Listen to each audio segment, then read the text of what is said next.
자, 우리 주제를 다 같이 힘차게 외칩시다.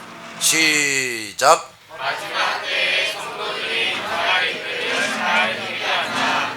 자, 주제 성구 시작. 이 예언의 말씀을 읽는 자와 듣는 자와 그 가운데 기록한 것을 지키는 자는 복이 있나니 때가 가까우니라. 아멘. 하나님은 비록 하나님의 사람들이 잘못하는 것이 있기 때문에 그들에게 벌을 내리시지만 불신자들이 그 하나님의 사람들을 함부로 하고 그들을 조롱거리로 삼고 그들에게 해 입히는 것을 즐겁게 여기면서 하면 하나님은 결코 그들을 그냥 내버려 두지 않고 무섭게 징벌하신다 이 말이야. 그러므로 하나님의 백성이나 하나님의 교회에 대해서 누구도 함부로 하거나 해를 입혀서는 안 된단 말이에요. 감히 어찌 사탄의 세력이 교회와 성도들을 이길 수가 있겠는가? 하나님의 백성은 사람들 눈으로 볼 때는 별다르게 보이지 않지만 언제나 특별한 하나님의 보호를 받고 있습니다.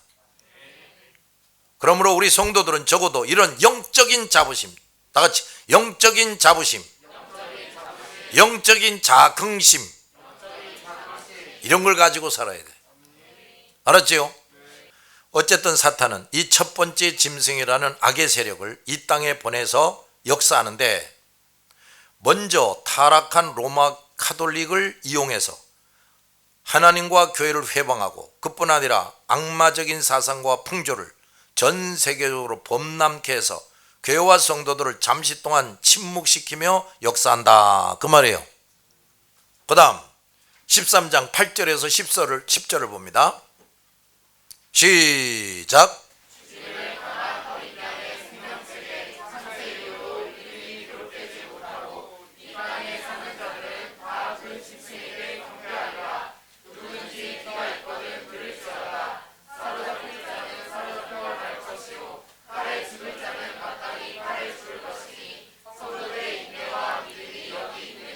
아멘. 자, 여기서 나오는 또 중요한 표현들이 뭐냐? 죽임당한 어린 양의 생명책. 따라합시다. 죽임당한 어린 양의 생명책. 그 책에 농명, 이름이 기록되지 못한 자들이 다 짐승에게 경배한다 그랬어요. 그 다음 사로잡힐 자, 칼에 죽을 자, 성도들의 인내와 믿음. 자, 이런 표현들이 나와요.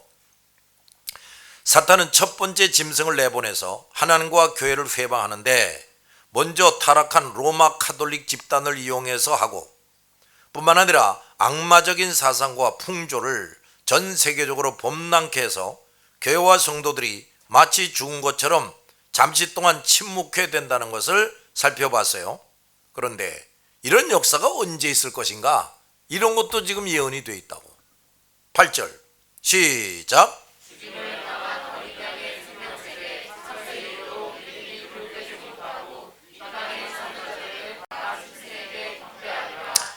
예수님께서 심판하시기 위해 재림하실 직전까지의 재앙기간, 재림하실 직전까지의 재앙기간 동안, 자, 이런 말들을 우리가 기억을 해놔야 돼.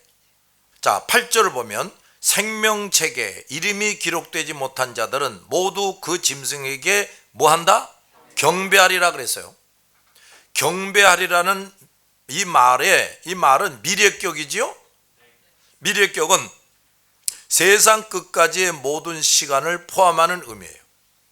즉 진정한 교회와 성도들이 더 이상 복음을 증거하지 않고 마치 죽은 듯이 침묵하고 있으면서 한쪽으로는 세상으로부터 극심한 조롱과 핍박을 당하게 되는데 그러한 기간이 언제이냐 하면 세상 마지막 때에 있을 재앙기간 중에 후반부. 자, 아까 전반부가 나왔었죠. 우리는 이제 후반부에 더 이제 자세히 좀 공부를 해야 돼. 다시 11장 2절을 보면 하나님께서 성전 바깥마당은 42달 동안 이방인에게 짓밟히게 한다 그랬죠. 근데 3절을 보면 두 증인이 1260일을 예언한다 그랬어요. 누가? 두 증인이. 여기 42달 이걸 날수로 하면 1260일이에요. 알았어요? 근데 이건 같은 기간을 의미하는데 왜 이거 앞에서는 42달이라고 그러고 여기서는 또 1260일이라는 날수로 이렇게 표현했는가? 이거 다 의미가 있다니까요. 하여튼 이것은 세상 마지막 때 임할 재앙 기간 중에 전반부를 의미하는 것이었어요. 42달. 알았죠? 그리고 11장 9절에서 그 두 증인의 시체를 얼마 동안 본다고? 사흘 반 동안. 이건 뭐냐? 그 사흘 반은 마지막 재앙 기간 중에 후반부를 의미하는 기간이에요. 근데 지금 여기 또 분명히 사흘 동안이라는 말을 했지요? 아까는 42달인데 여긴 또 사흘 동안 이렇게 표현되어 있단 말이야. 후반부 재앙에 대해서. 즉 예수님 재림 직전까지의 기간 동안에 일어날 일을 말하는 것인데, 자, 이렇게 예수님 재림 직전까지 교회와 성도들이 침묵을 지키면서 극심한 조롱과 핍박을 당게 되다가 다시 그들이 마지막으로 일어나서 역사하면서 예수님이 재림하시는 것이다 이 말이에요. 그러니까 이거 봐. 요 후반부 재앙이 이렇게 있는데 어느 순간에 성도들이 다 입을 다물게 한다 이거야. 근데 여기가 예수님 재림할 때야. 쭉 이제 지나오는 거예요. 근데 재림 직전에 어느 순간부터 다시 이들이 부활하는 것처럼 일어나 가지고 더 강력하게 복음을 전하게 된다 이거야. 그리고 나서 재림하시게 되는 거야. 자, 그러니까 이 첫 번째 짐승의 역사는 예수님 재림시까지 있을 것임을 알 수가 있어요. 자, 이제 나와 여러분은 바로 이 첫 번째 짐승과 이미 싸우고 있는 사람들이에요. 이 짐승은 지금 우리 때에만 성도들과 싸우는 것이 아니고 예수님께서 이 땅에 오셔서 십자가에 죽으시고 부활하신 다음부터 이 세상에 보내져서 지금까지 역사하고 있는 겁니다. 예수님께서 이 땅에 다시 오실 때까지 역사하는 존재예요. 즉 이 짐승은 전 신약 시대를 통해 교회와 성도들을 대적하는 사탄의 도구란 말이지. 지금도 이 짐승은 천주교와 여러 가지 악마적인 사상과 풍조로서 교회와 성도들을 삼켜버리려고 잠시도 중단 없이 역사하고 있습니다. 나와 여러분은 이런 사실을 똑바로 알고 신앙생활을 해야 돼요. 그러므로 이 거대하고 노련한 짐승에게 패배하지 않기 위해서 나와 여러분은 그 어느 때보다도 정신을 차려야 하고 튼튼한 신앙으로 무장해야 하고 특히 말씀의 검을 튼튼하게 준비하고 싸워야 합니다. 그야말로 우리 모두가 하나님의 전신갑주를 튼튼히 입어야 합니다. 이렇다니까요. 우리 이걸 이제부터 명심하고 살아야 돼요. 알았지요? 우리가 이렇게 잘 무장하지 않으면 언젠가는 이 짐승에게 지거나 동그라미, 이용당하거나 동그라미, 손실을 입게 동그라미. 이거 튼튼하게 무장하지 않으면 우선 짐승에게 어떻게 된다고? 진다고. 그 다음에 뭐해? 이용이나 당하고 그 다음에 다 잃어버리는 거야. 다 잃어버려. 8절 말씀에서 우선 우리가 알아차려야 할 것이 있습니다.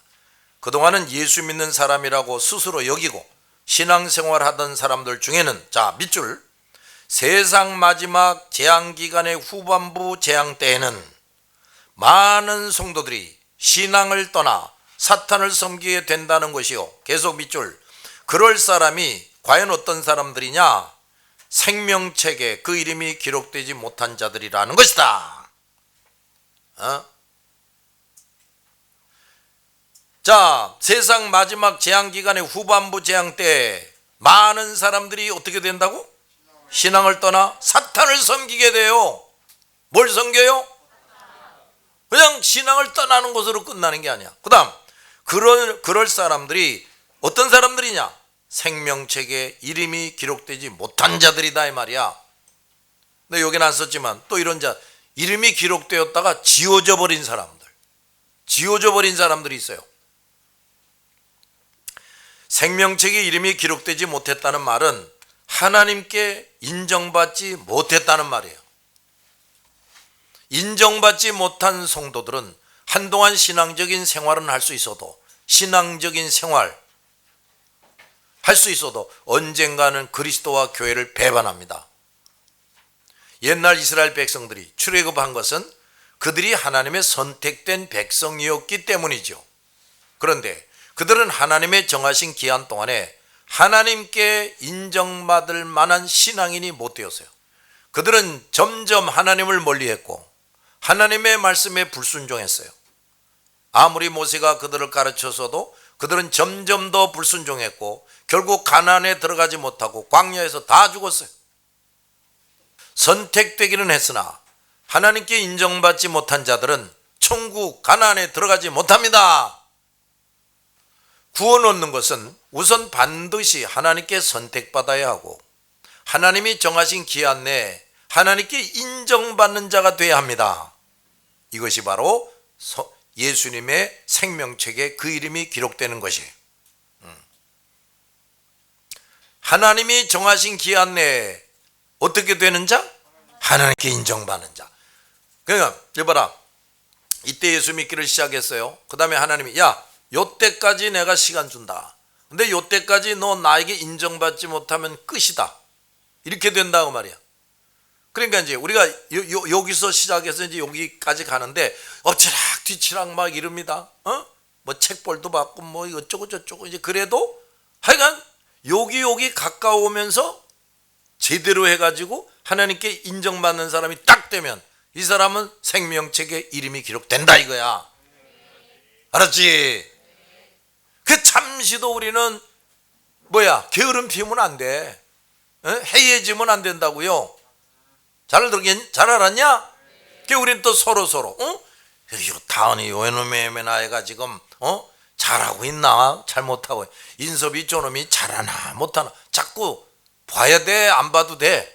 봐야지.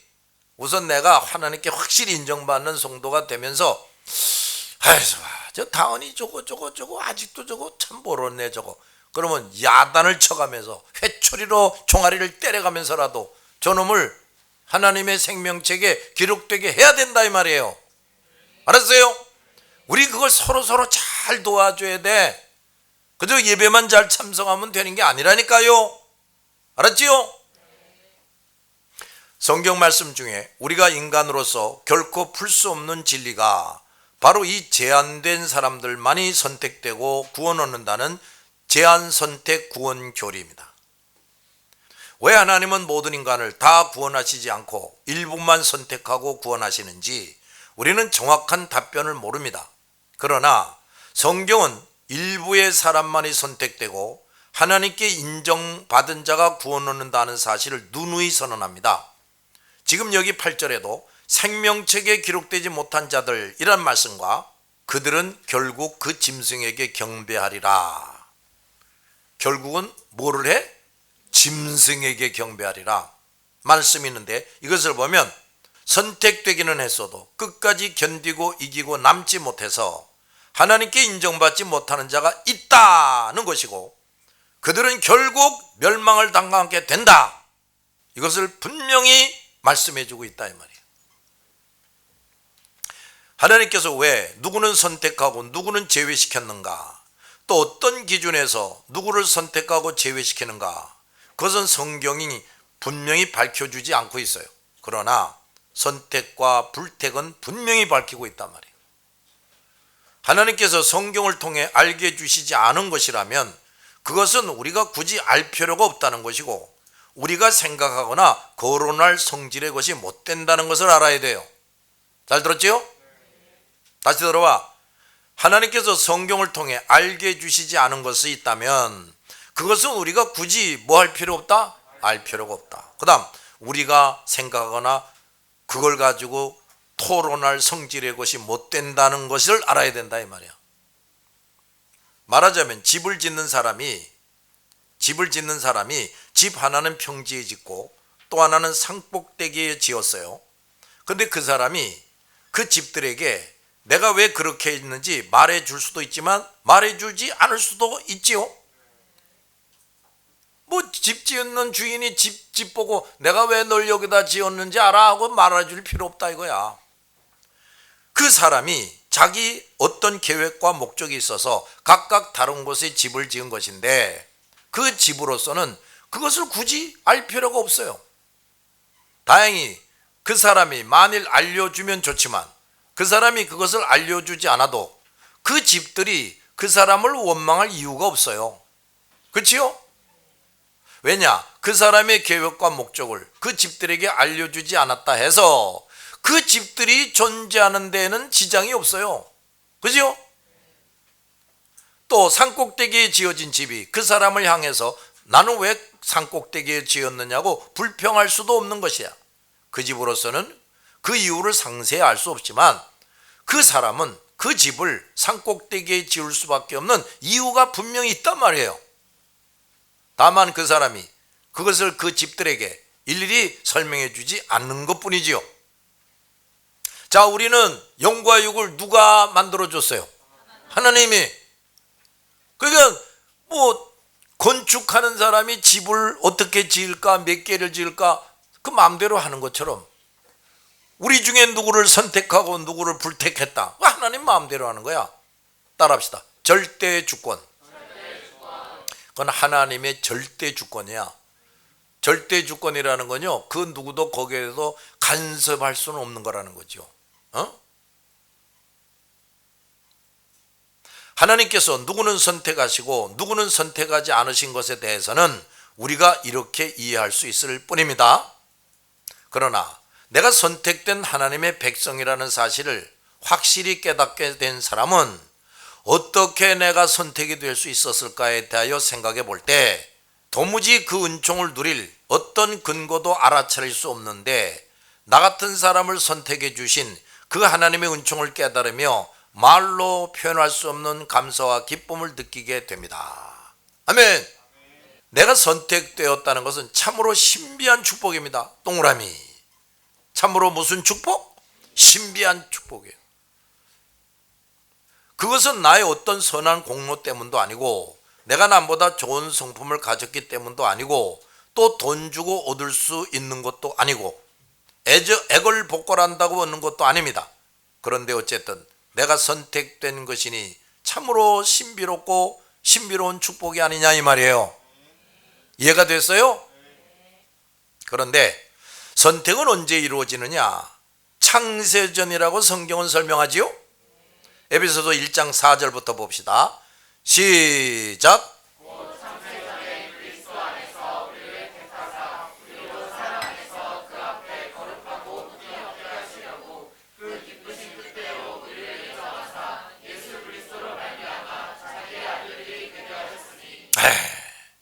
창세전에 택하사 그 다음에 그 기쁘신 뭐대로? 뜻대로 우리를 어떻게 하소? 예정하셨다. 자, 여기 보면 창세전에 그리스도 안에서 우리를 택했다 했습니다. 그리고 5절에는 그것이 하나님의 기쁘신 뜻대로, 그러니까 하나님의 뜻에 의해서 예정된 것이라 했어요. 하나님께서 당신의 기쁘신 뜻대로 우리를 선택하시는데 이 세상이 만들어진 다음이 아니라 이 세상이 창조되기도 전에 하신다는 거예요. 그래서 성경 다른 곳에서는 하나님께서 우리를 만세전부터 기억하셨다. 밑줄. 만세전부터 기억하셨다. 기억하셨다 이 동그라미. 하나님은 아직 우리가 이 세상에 존재하기도 훨씬 전에 우리를 이 세상에 존재하게 할 것과 우리를 선택하실 계획을 완벽히 마련해 놓으신 것입니다. 이것이 얼마나 신비로운 말씀이냐 말이에요. 나와 여러분이 선택된 자라는 것만도 감사 감격하기 그지없는데 세상 창조 전에 이미 하나님께서 나를 기억하고 선택하셨다는 거예요. 나와 여러분이 선택된 자라는 것만도 감사 감격하기 그지없는데 세상 창조 전에 이미 하나님께 뭐 되고? 기억되고 선택되었다. 아이, 참말로 기가 막히지 않냐? 응? 뭐 내가 그렇게 대단하냐? 이렇게 우리를 특별하고도 신비스럽게 사랑하시고 복 주신 하나님께서 나와 여러분이 이 괴로운 세상에서 지금 이렇게 살고 있는 것, 또 앞으로 어떤 길을 걷게 할 것인지 왜 모르고 계시겠냐 말이에요.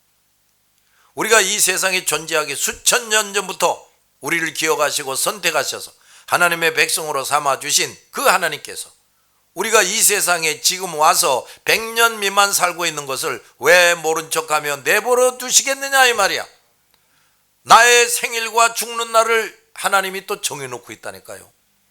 근데 나의 모든 걸 상세히 왜 모르시겠냐. 그러므로 이 하나님의 특별하고 신비한 사랑을 진정으로 깨닫는 성도는 모든 염려 근심을 모두 하나님께 맡기고 살아야 됩니다. 모든 삶을 그분께 모두 드리고 맡겨야 돼요. 그리고 아무리 괴롭고 어려운 일들을 만나도 결코 낙심하거나 좌절하지 않고 그 고통 속에서도 감사와 찬송을 나타내며 살아야 됩니다. 알았어요? 절대로 무슨 일이 있어도 하나님을 의심하지 말고 낙심하지 말고 좌절하지 말고. 그러니까 말이야, 우울증에 빠져서 죽는다? 이건 불신자야, 불신자. 그건 그럴 수가 없어. 응? 자살해서 죽는다? 자살해서 죽을 저주를 받은 인간이야. 그게 무슨 하나님의 백성이 됩니까? 거기 말이야, 결코 낙심하거나 좌절하지 않고 그 고통 속에서도 뭐를 하며 살아야 된다고? 감사와 찬송, 동그라미. 그리고 결코 불의와 타협하지 않아야 돼요. 또 내 소원 더 이상 안 들어주신다 해도 결코 하나님을 원망하지 않고 하나님을 저버리지 않는 겁니다. 왜냐? 이미 내게 베푸신 사랑과 축복이 너무 크다.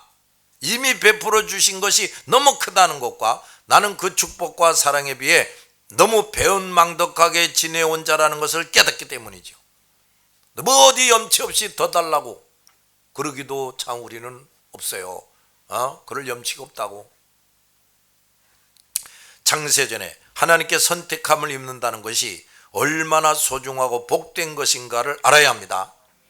아무리 개인적으로 구원 얻기 위해 힘쓰고 애써도 그가 창세전에 선택된 자가 아닐 때 그 인간의 노력은 헛된 것이 될 뿐이에요. 그것은 너무 불공평하지 않느냐고 반문할 수 있습니다. 그러나 우리가 그런 반문을 함으로써 하나님께 은근히 원망하는 자세를 취하기 전에 생각해야 될 것이 있습니다. 자 봐요. 우리의 시조 아담, 모든 인간의 대표자였던 아담이 에덴 동산에서 범죄하지만 않았다면 결코 지금처럼 누구는 선택함을 받고 누구는 버려짐을 받을 여지가 없었을 것이다 하는 겁니다. 잘 들어야 돼. 아담과 그 모든 후손들이 언제까지나 전혀 죄가 없는 존재로 남아있게 되었다면 결코 누구도 지옥 갈 사람은 없었을 것입니다. 그렇죠? 그러나 아담이 범죄하여 그와 그의 후손이 모두 멸망을 당할 입장이 되어버렸는데 하나님은 그래도 그 중에서 일부분이라도 당신의 기쁘신 뜻대로 선택하시고 구원 얻게 해주셨으니 우리로서는 그 하나님께 그저 감사할 뿐이에요. 우리는 왜 하나님은 일부만 선택하시고 구원 얻게 하시느냐고 질문할 수가 없다. 하나님은 일부분이 아니라 모두 다 내어버리신다고 해도 우리로서는, 인간으로서는 할 말이 없어요. 일부분만 선택하시건 그보다 더 적은 사람들만 선택하시든 그것은 오직 하나님께서 좋으실 대로 하시는 것입니다. 그리고 하나님께서 누구를 선택하시는 일을 창세전에 이미 하신다면 창세 이후에 아담과 그 후손이 범죄하는 것과 무슨 상관이 있습니까? 인간이 범죄하기도 전에 누구를 선택하고 누구는 버리신다면 선택되지 못한 자가 있다 할 때 그 책임이 하나님 책임이지 왜 인간의 책임입니까? 하고 반문할 수가 있다. 이런 생각은 하나님이 어떤 분이신지 잘 모르기 때문에 나온 것이다. 단순히 순서적으로 인간적인 사고방식으로 생각할 때는 분명히 선택하시는 일이 먼저고 그 다음에 인간의 범죄가 있었습니다.